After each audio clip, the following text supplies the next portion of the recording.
आज के इस वीडियो में हम लोग क्लास 12 का बिजनेस स्टडीज का लेसन 6 स्टाफिंग जिसका हिंदी होता है नियुक्तिकरण का पार्ट 14 को कवर करेंगे।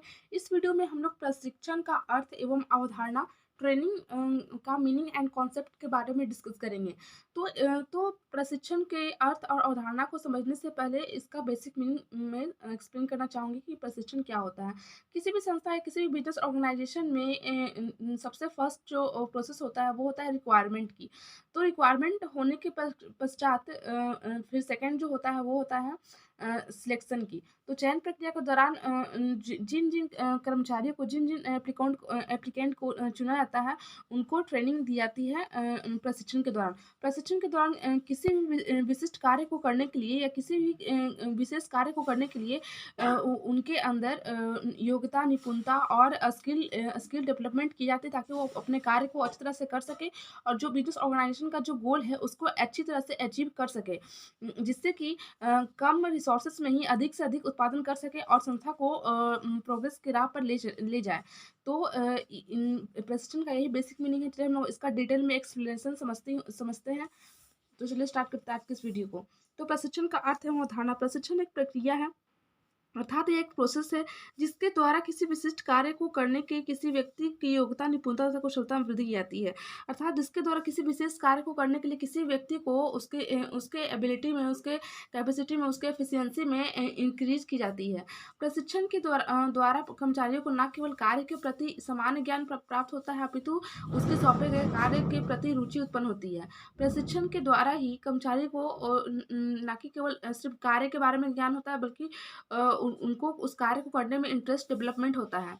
पहले करने की क्षमता, वर्तमान उत्पादन प्रणालियों में सुधार करने की योग्यता तथा उत्पादन की किस्म में सुधार करने की दशा में मार्गदर्शन मिलता है।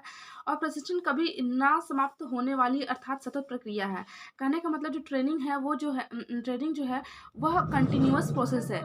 यह हमेशा लगातार चलते ही रहता है, चलती रहता है। ये जो कि कोई संस्था में रुकता नहीं है, चाहे वो पुराने कर्मचारी या फिर नए कर्मचारी हो, सबको ट्रेनिंग की आवश्यकता होती है। और ये एक कंटिन्यूसली प्रोसेस है, ये कभी स्टॉप नहीं होता किसी भी बिजनेस ऑर्गेनाइजेशन में, जिसके द्वारा कर्मचारी के व्यवहार, उत्पादकता एवं निष्पादन तीनों में सुधार होता है, उसके मनोबल में वृद्धि होता है और तथा वो पूरी रुचि, लगन और निष्ठा से कार्य करने के लिए प्रेरित होता है, जिसके परिणाम से उत्पादन, उत्पादकता और किस्म तीनों में सुधार होते हैं।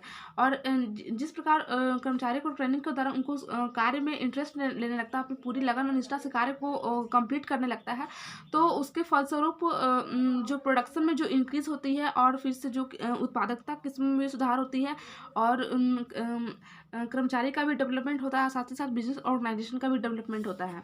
तो एडवर्ड वी फिलिपो के अनुसार किसी विशेष कार्य को करने के लिए कर्मचारियों को ज्ञान एवं तथा चातुर्य में वृद्धि करने संबंधित क्रिया को प्रशिक्षण कहते हैं। किसी विशेष कार्य को करने के लिए कर्मचारियों में नॉलेज और स्किल डेवलपमेंट करना, उनमें उनमें नॉलेज और स्किल को इंक्रीज करना ही ट्रेनिंग कहलाता है, ताकि वो अपने कार्य को फुलफिल कर सके।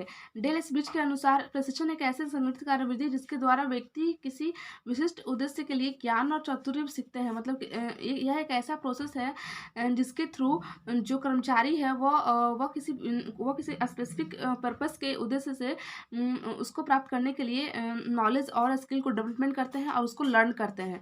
आई होप आप लोग को प्रशिक्षण का बेसिक मीनिंग समझ में आ चुका होगा। Thank you so much watching this video.